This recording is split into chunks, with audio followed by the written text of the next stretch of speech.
I'm Natasha Kirchuk, and thanks for joining us from our studios in Israel. Coming up in today's newscast, the United States and Israel team up against the United Nations. An Israeli mother gives birth to her 20th child. And Christmas is almost upon us, my friends, which is why a very unique tattoo shop in Jerusalem is getting a lot more visitors than usual. Stay tuned for the latest news in Israel.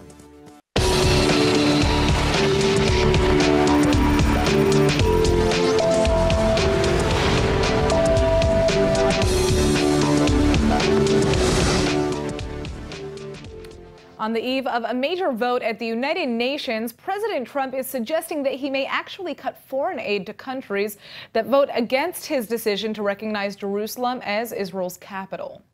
For all of these nations that take our money and then they vote against us at the Security Council, or they vote against us potentially at the Assembly, they take hundreds of millions of dollars and even billions of dollars and then they vote against us. Well, we're watching those votes. Let them vote against us. We'll save a lot.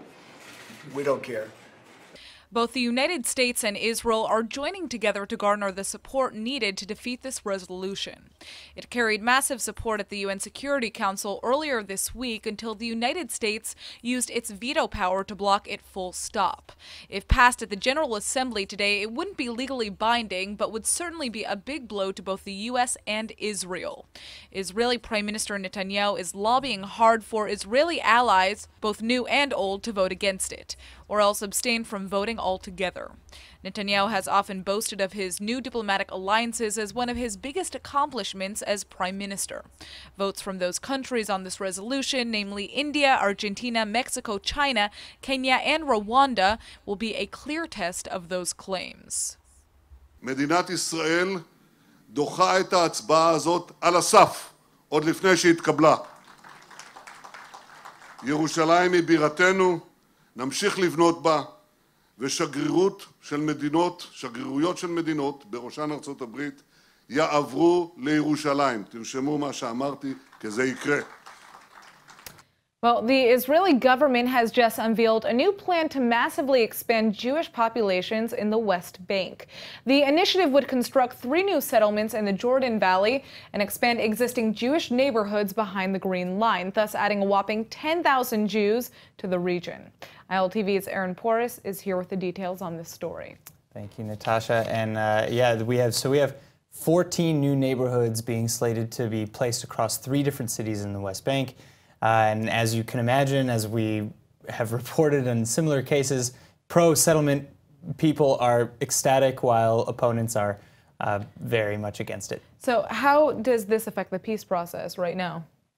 Well, the new housing is scheduled, it is slated for disputed territories in the West Bank, areas in B and C. Mm-hmm. And so it doesn't exactly help the peace process. That being said, negotiations haven't been going on in years.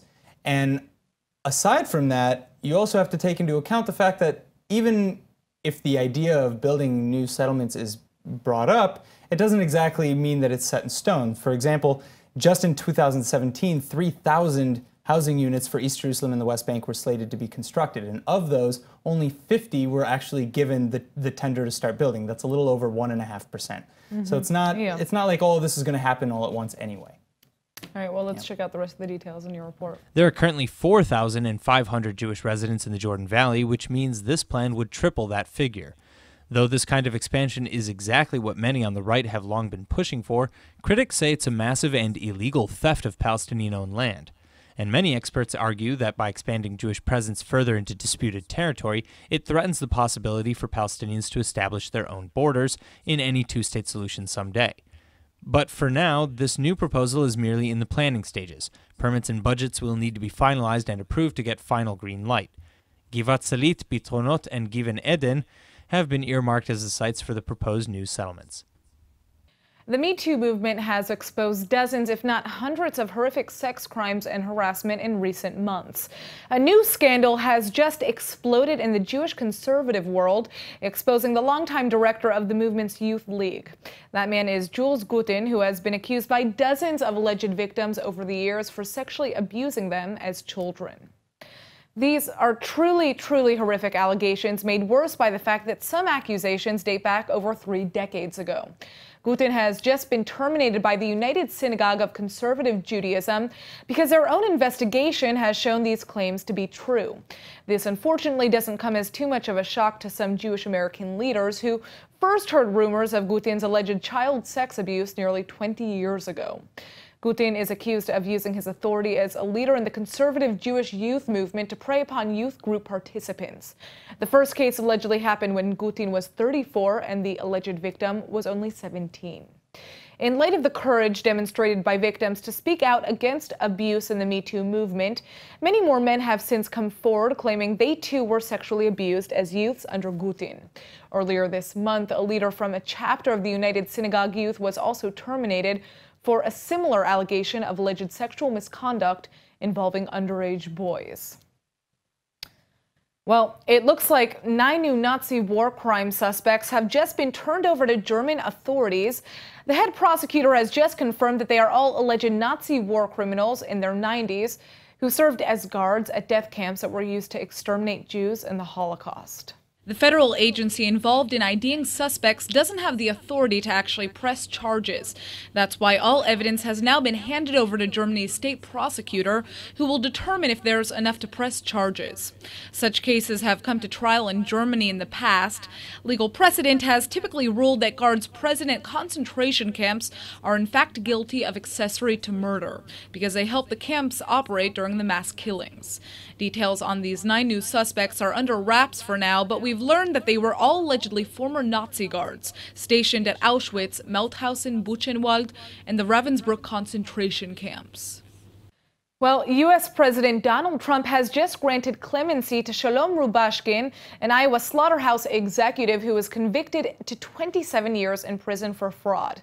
He has already served out 8 years, but now his sentence will be cut short and he will be released. Trump's decision has received bipartisan support, with many claiming that it doesn't make sense that Rubashkin's status as a nonviolent offender and father of 10 should give him a sentence, quote, longer than the median sentences for murder, kidnapping, sexual abuse, and child pornography.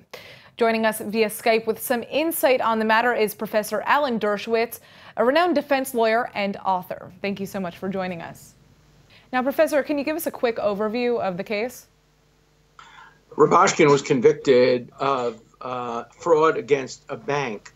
The real problem was on sentencing, when the government manipulated the sale of the company to reduce its value, thereby increase the amount of time that he could be sentenced. So he got sentenced to an excessively unjust sentence. And for years now, we've been trying to get that sentence commuted to time served. I tried to do it with President Obama, but he wouldn't do it. And fortunately, I had the occasion to speak to President Trump personally, and I raised the case with him, and I presented it to him as a businessman, and he understood how the government manipulated the price of the company to increase the sentence, and he said he would like to do something about it, and he would have his people look into it. And now, months later, he finally did the right thing, the just thing. He did it on the last day of Hanukkah, and Rubashkin is now home with his family. There has been dancing in the streets of Brooklyn, of Lakewood, of you name it. It's a very happy day for the Chabad community and a very good day for justice. You know, now that Trump has made this decision, what does this mean for future cases that are similar? Well, there are no cases that are similar. This was a unique case. It doesn't mean that the president's going to have a policy of commuting sentences. This was a unique case. We had nearly 100 former prosecutors, Republicans and Democrats, pointing out the injustice of this case. We had senators and Congress people from both sides of the aisle pointing out the injustice. So this is not like many other cases. I hope the president has an open mind on all cases that come before him for pardon and commutation. This was not a pardon, by the way. It was a commutation. He already served 8 years. Now he's home with his family. All right. Well, Professor Alan Dershowitz, thank you so much for joining us and giving us some updates on this case. Thank you. A 42-year-old Israeli woman has just given birth to her 20th child. Let me do some math for you. That means she's been pregnant for roughly 14 years of her life. Talk about being a professional mom. The woman took doctors by surprise as they prepared her for the birth when she calmly told them that this would be her 20th baby. Fortunately, the labor proceeded with no complications at all, and she's given birth to a new healthy baby boy. Now, for some people, the idea of 20 children under one roof sounds like quite an undertaking, but here in Israel, a house full of kids is actually par for the course. That's because this mom is an ultra-Orthodox woman from Jerusalem, which is why she was so excited for each and every birth, even after doing it 19 times already. By now, some of her children have actually already married and had kids of their own, so that's a lot of mouths to feed. But with that many kids, luckily, there's plenty of love and helping hands to go around. Wow. All right, archaeologists are always making major finds here in the Holy Land, but this one might take the cake. Archaeologists have just unearthed the ruins of an ancient church and monastery less than 20 miles from Jerusalem, one of the largest ever discovered in such good condition. It's at least 1,500 years old. The site is teeming with a treasure trove of ancient artifacts, some that have been traced to regions of ancient Turkey, others that may have come from nearby. But one of the biggest discoveries of all was right under everyone's feet, literally. We uncovered amazing remains of a Byzantine monastic compound, including the church, the capella. Right now we're uncovering a beautiful mosaic floor. Upon the floor we have a pillar base out of marble. The decorative elements, the birds, the leaves, the colors are all rare elements. They show that the church enjoyed a great deal of wealth in ancient times. Often we only find little pieces of it, and we're uncovering it complete. This excavation is a culmination of months of hard work, much of it done by teenage volunteers who donated their efforts tirelessly to unearth this ancient history. The find sheds new light on Byzantine-era life in the Holy Land and may even illuminate new theories on biblical stories as well. Just south of us is the Elah Valley. That site is well known from the Battle of David and Goliath. Maybe they had a notion that this is the valley. All of this is speculation, but it's completely possible. This discovery is definitely one for the history books, and just in time for the holidays. All right, well, it's happened to all of us before. We order something online and somehow our package gets lost in the mail or just doesn't arrive when it's supposed to. Well, joining us now is Ziv Fass, the co-founder and CEO of Package.ai, a company that is on a mission to make sure that that never happens again. I really hope it doesn't. Thank you so much for coming in. Exactly. So what does your company do? So, like you described, frustrating experiences with deliveries and services at home are, very common, as we all know. So we are building basically artificial intelligence to solve that problem. And what we do is our system, from one hand, knows how to communicate with consumers and negotiate the right times to arrive, show you kind of where the driver is every step of the way, let you make last-minute changes. That's nice. All through text messaging, of course, and allow you to provide feedback at the end. And so that is, a better experience for the users. And now our system basically crunches through this information of the feedback loop and makes the operation more and more optimized and efficient. And it's funny, this seems like, clearly what you're doing is not basic, but there is a basic need for this to happen, because I can tell you from my own personal experience living in Israel, just ordering something from abroad can be such a nightmare.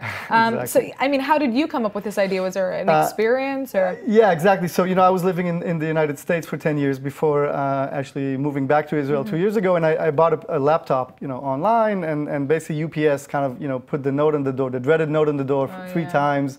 So that was kind of the moment of instantiation of the idea, and then after that I kind of studied the field and saw that there's such a huge opportunity to well, absolutely, there's definitely a need for this here. So is the platform already available? Is it working? Yeah, so we have we're kind of in the initial stages, but we have live and pilot customers in a few countries around the world. So anywhere from Sydney, Australia, to the Netherlands, UK, as well as Israel. So yeah, it's kind of very cool. It's out there. So what is next for the platform? Do you have any? So we're kind of again in the initial stage. So more customers, more data through the system, and really getting the efficiency into it, and really the data-driven sort of results. Beautiful. All right. Well, thank you so much for joining us, and I really hope that your solution ends this issue, because I don't want to be dealing with the mail services in Israel any longer. Exactly. Thank you so much for coming. Absolutely. Get ready to have your mind blown, because Israeli doctors have just done the impossible. For the first time in history, medical experts have just regrown part of a missing human bone inside the patient's body. It's not science fiction anymore. This is real life. An Israeli man named Denny has just become the first patient ever to have a missing bone replaced with this revolutionary new procedure. Part of Denny's shin bone was removed earlier this year after a terrible car accident, a hole that Israeli doctors in Israel's Hayek hospital have just literally regrown. Doctors sampled some fat cells from Denny's body, then grew them in a special bioreactor that simulated the body's natural conditions. By isolating certain cells, this actually allowed them to generate new bone particles, which could then be injected back into the patient's body and then joined together to give Denny a fully formed, shiny new shin bone. Now, this procedure is obviously a landmark breakthrough that could treat all kinds of problems. Doctors say it could even be used someday to make people taller if they want. In a few weeks, Danny can take his first steps on his regrown shin bone, but doctors say he should be just like new in no time at all. All right, well, did you know that the world's oldest tattoo parlor is located here in Israel? For generations now, the Razzouk family has been offering incredible tattoo art from Jerusalem. And this year, they've been getting some very special customers, Christian pilgrims, who have traveled thousands of miles to get holy tattoos featuring the Jerusalem cross, just in time for Christmas. For anyone who isn't familiar with the Razzouk family's amazing tattoos, it's an art form hundreds of years in the making, passed down from generation to generation. My family has been doing tattoos for the past 700 years. 500 years we've been doing tattoos in the Holy Land, and before that 200 years in Egypt. The family's Coptic Christian roots originally used the tattoos as religious symbols. Traditionally, the cross would be branded upon the wrist, a style that has been somewhat adapted for modern times, especially now that the internet has popularized the Razzouk family's work. That's how Christian pilgrims found their work in the first place, and one big reason why they're spending this Christmas here in the Holy Land. If there's one thing I thought I would never do is get a tattoo, unless I was uproariously drunk or something and would immediately regret it. But I just stumbled upon the website for Razzouk, and I learned about the history of his family, and then I saw some of the old wooden blocks, and just learned about the pilgrims that had been here before and down the centuries, and I was just really taken by it. It's good to remember that, yes, a tattoo is forever, but as the shop's owner Wasim Razzouk points out, sometimes that's a good thing. I don't see anything wrong with religious markings. Actually, on the contrary, I think if somebody wants to get a tattoo, the best thing to do is to get a religious tattoo. That is something that you will never regret. That is something that you will never want to change. And for these pilgrims exploring the streets of Jerusalem, many for the first time, this is truly a Christmas holiday they'll always remember. Well, for the 29th year in a row, the Room Dancers Festival is being held in Jerusalem and Tel Aviv. And joining us now is Dorothea Roost, a visual performance artist and dancer who will be taking part in this year's event. Thanks so much for joining us. It's a pleasure. So tell us first a little bit about this festival. As you said, it's the 29th edition, and it's a festival that really adds, I would say, to presenting dance work in general, in that sense that it's emphasizing the intimacy more between the viewer and the performer, and also more presenting solo work and small ensembles. Very interesting. So you're going to be performing. Can you tell us what you're going to be performing? We are showing a new work. I mean, I'm also a performance art artist, which means I'm not reproducing the same work all the time. I'm always creating new work. Right. It's always in the moment also, but very much planned. And this time, this work, we will be working with Skype.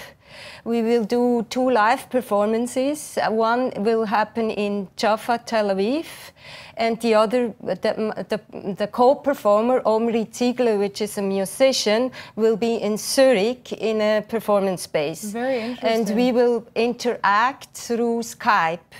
And it will be 2 live performances with audience, and we will perform with each other Well, I through think that's going to be interesting to see how the internet connection, functions for you, right? Well, that's the big thing, it, right, because it's not just us, it's also the media specialists that are involved. It's not a high-end media game.